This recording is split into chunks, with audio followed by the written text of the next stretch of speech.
I want to say this before you say your thoughts. I have it here written down, and I wrote down in big letters. Fatal influence come to the ring. JC Janes hits her leg on the light. The light wins.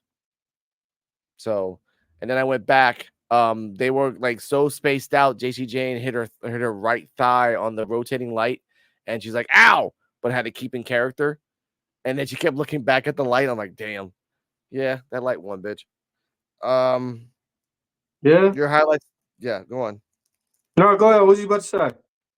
It was really funny because like you knew like for a second I thought maybe Fatal Influence will win, but in the back of my mind I'm like there's a lot of women here and guys like I don't think they're gonna win. They're gonna like lose. Honestly, there was some backstage segments as well, but that was kind of like messed up in certain places. But this was an okay match. I will. If you want to talk about the highlights, talk about them, please, because I remember some of them and they weren't that great in certain aspects.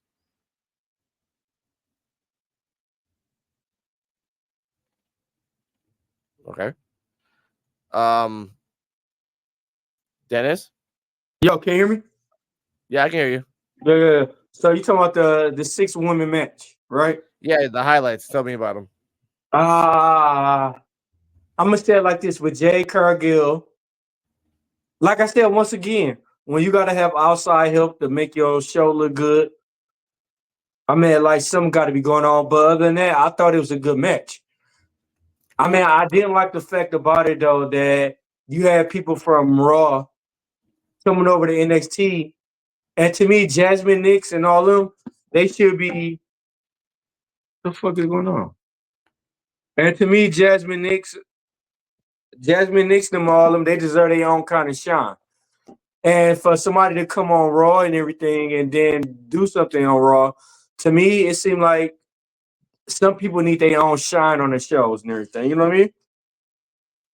Yeah, yes, and it's kind of like it's NXT's fault at the same time because they don't have all three of the same clothes. If they're a 3-person group, they should have the same type of clothes in some aspect.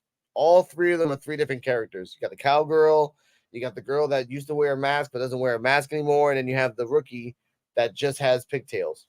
That's all I see from Jasmine Nix and JC Jane and Fallon Henley. And I know those names because I've had to write them down. This was a great athletics match for Keilani and Bianca. Jade went in there and the first time she came out, she did some good 3 moves and went back. She did 1 move, got tagged back in. When she got tagged again, she did her power moves and stuff like that. She did botch, like always, because that's Jade. They did try to incorporate using the hair of Belair to win, but Belair kept doing a lot of backflips to get the fuck out of it. In the end, Keilani did the flip 1, 2, 3, and it was a standard I win, nana boo boo.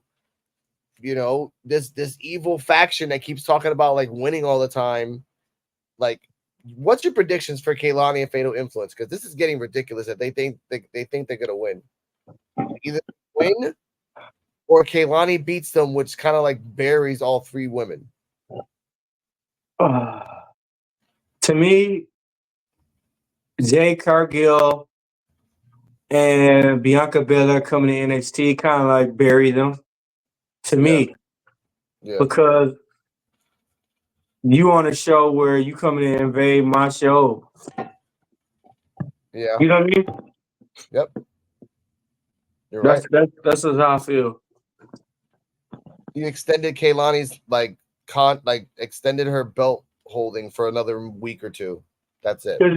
Because in general, to me, honestly, they don't defend the titles like they used to do. Every pay-per-view, it used to be every title on the line. They don't even do that no more. No, because it's a waste of time for them. They rather just, do it at a certain amount and that's it.